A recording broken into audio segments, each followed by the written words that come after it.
SGX Nifty 11 పాయింట్ల నష్టంతో trade అవుతుంది 6145 దగ్గర. So slightly negative to flat opening మనం ఎక్స్పెక్ట్ చేస్తున్నాం. Maybe as the day proceeds RBI credit policy ఇవన్నీ వస్తుంటాయి కాబట్టి మార్కెట్ గమనం క్రెడిట్ పాలసీ మీద కొంతవరకు డిపెండ్ అయ్యే అవకాశం కనిపిస్తుంది వాటి క్యూస్ ని గమనిస్తే. అలాగే స్టూడియోలో మనతో ప్రస్తుతం అనలిస్ట్ శేషు, అలాగే CH Ram Prakash, mutual funds head, wealth creators private limited Hyderabad, ఇద్దరు సిద్ధంగా ఉన్నారు. సో ప్రకాష్ గారు చెప్పండి, మ్యూచువల్ ఫండ్స్ రికమెండేషన్స్. చాలా మనం మ్యూచువల్ ఫండ్ మార్కెట్ ని గమనిస్తే చాలా క్రౌడెడ్ గా కనిపిస్తూ ఉంటుంది. రకరకాల స్కీమ్లు, రకరకాల అందులో ఆప్షన్స్ కూడా ఎక్కువగా ఉంటూ ఉంటాయి. ఒకే స్కీమ్ లో 4-5 రకాల ఆప్షన్స్ కూడా గమనిస్తూ ఉంటాం. సో ఇంత క్రౌడెడ్ ప్లేస్ లో మ్యూచువల్ ఫండ్స్ లో సెలక్షన్ మీద మనం ఎటువంటి అంశాల ఆధారంగా డిపెండ్ కావచ్చు? ఫోర్మోస్ట్ మనం ఒక గోల్డ్ బేస్డ్ ఇన్వెస్ట్మెంట్ చూస్ చేసుకోవాలండి. So when you're looking at gold based అనుకోండి, మీ ఆబ్జెక్టివ్ ఏంటో తెలుసుకోవాలి. తెలుసుకున్న తర్వాత మీకు ఆ హోల్ బాస్కెట్ లో, యూనివర్సల్ బాస్కెట్ లో, అంబ్రెల్లాలో యూ హ్యావ్ టు డిఫరెన్షియేట్. దానిలో మీకు డైవర్సిఫైడ్ ఫండ్స్ ఉంటాయి, స్పెషాలిటీ ఫండ్స్ ఉంటాయి, థీమాటిక్ ఫండ్స్ ఉంటాయి, సెక్టోరల్ ఫండ్స్ ఉంటాయి. ఒక్కొక్క దానికి ఒక్కొక్క రిస్క్ కేటగిరీ ఉంటుంది. ప్రాబ్లీ మనం ఏం చేసుకోవాలంటే first any investor equity investments చూస్తే మాత్రం డైవర్సిఫైడ్ ఫండ్స్ చాలా ఇంపార్టెంట్. అది ఎందుకంటే మీకు రిస్క్ కూడా క్వశ్చన్ ఉంటుంది, దాని తర్వాత మీకు రిటర్న్ కూడా బాగానే ఉంటుంది.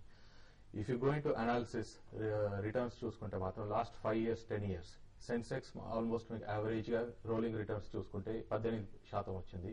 Diversified funds have given 22% almost.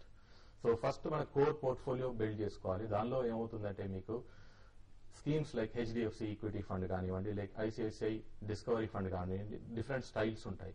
So మనం ఇంటరాక్షన్ ఈ క్లయింట్స్ తో మనకు తెలుసుకున్నప్పుడు వాళ్ళ గోల్స్ ఏంటో తెలుసుకున్న తర్వాత మనం చూస్ చేసుకోవచ్చు ఫండ్స్. గోల్స్ అంటే రకరకాల పిల్లల చదువుల కోసం కానివ్వండి, పెళ్లి కానివ్వండి, వెల్త్ క్రియేషన్ కానివ్వండి, దానికి డిఫరెంట్ గోల్స్ ఉంటాయి.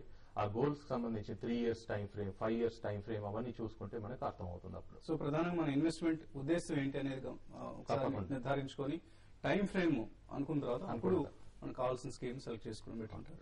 అండ్ డైవర్సిఫైడ్ ఫండ్స్ ని ప్రస్తుతానికి ఈక్విటీ స్కీమ్స్ మీద ఎక్కువ మంది ఇంట్రెస్ట్ చూపిస్తుంటారు. But there are about 1500 equity schemes available in the market place. So అందులో మీరు ఏ ఫండ్స్ రికమెండ్ చేస్తారు ప్రీ దివాళీ రికమెండేషన్స్ గా మనం భావిస్తే?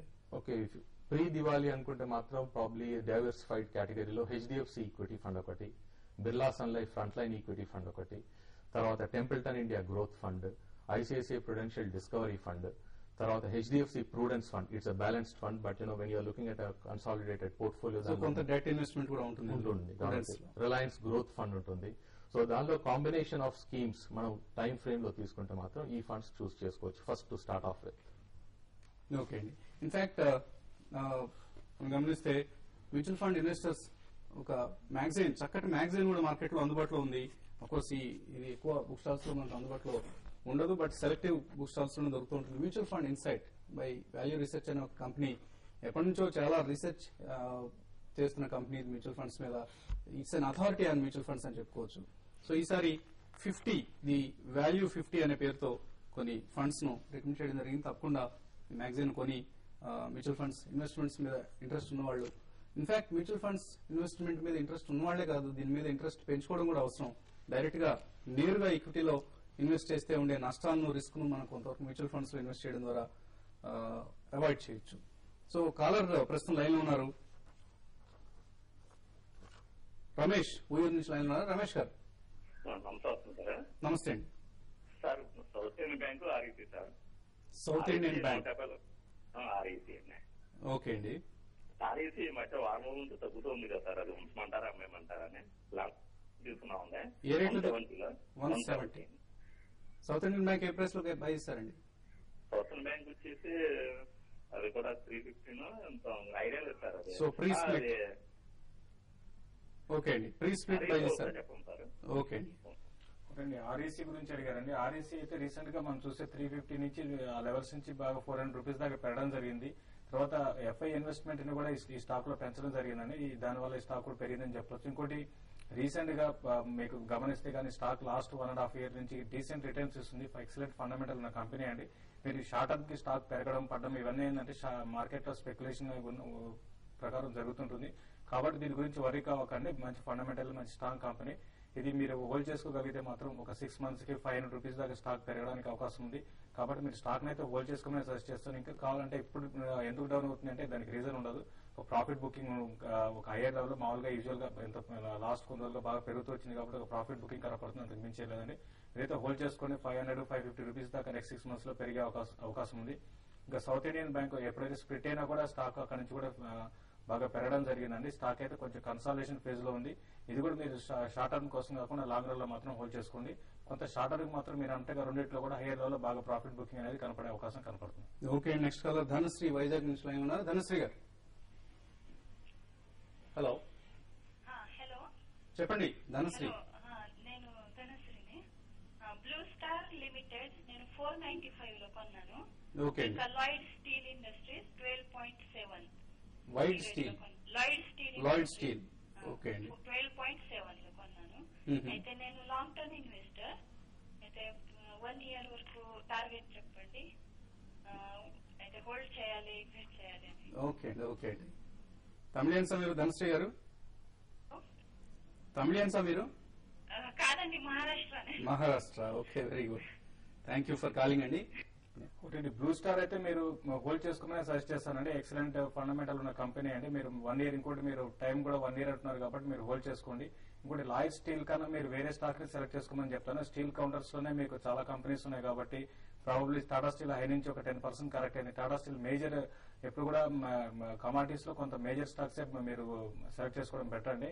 ఇంకోటి ఇవి కూడా వాల్యుయేషన్ చాలా అట్రాక్టివ్ ఉన్నాయి. Even mid cap and small cap కన్నా లార్జ్ క్యాప్ స్టాక్స్ వాల్యుయేషన్ చాలా అట్రాక్టివ్ ఉన్నాయి. కాబట్టి మీరు లైట్ స్టీల్ నుంచి ఎగ్జిట్ అయిపోండి. బ్లూ స్టార్ మాత్రం హోల్డ్ చేసుకోండి.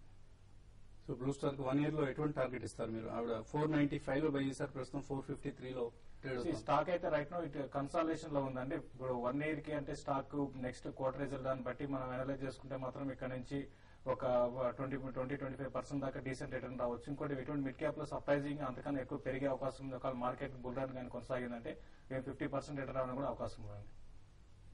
ఓకే అండి. ఫైనల్ గా ట్రేడర్స్ కి ఎటువంటి కాల్స్ ఇస్తున్నారు? మార్కెట్ అయితే ఈ రోజు కన్సాలేషన్ ఉంటుంది. కొంచెం లార్జ్ క్యాప్ స్టాక్స్ లో కొంచెం సెల్లింగ్ కనపడుతుంది. రిలయన్స్ ఒకటి 1094 బిలో ఉండి షార్ట్ సెల్ చేయమంటాను. స్టాప్ లాస్ 1102, టార్గెట్ 1084 అండ్ 1080 వరకు ఇంటర్డేలో రావడానికి అవకాశం ఉంది. ఓకే అండి. అలాగే సుందర్ రాజా ఇప్పటివరకు ఎక్కడే ఉన్నారు. ర్యామ్ బ్యాక్సీ బై చేయమన్నారు, 603 లో బై చేయమన్నారు. స్టాప్ లాస్ 599, టార్గెట్ 609 గా చెప్తున్నారు. అలాగే కుటుంబరావు బయోకాన్ బై చేయమంటున్నారు, అబౌవ్ 429, స్టాప్ లాస్ 425, టార్గెట్ 438 వరకు వచ్చే అవకాశం ఉంది.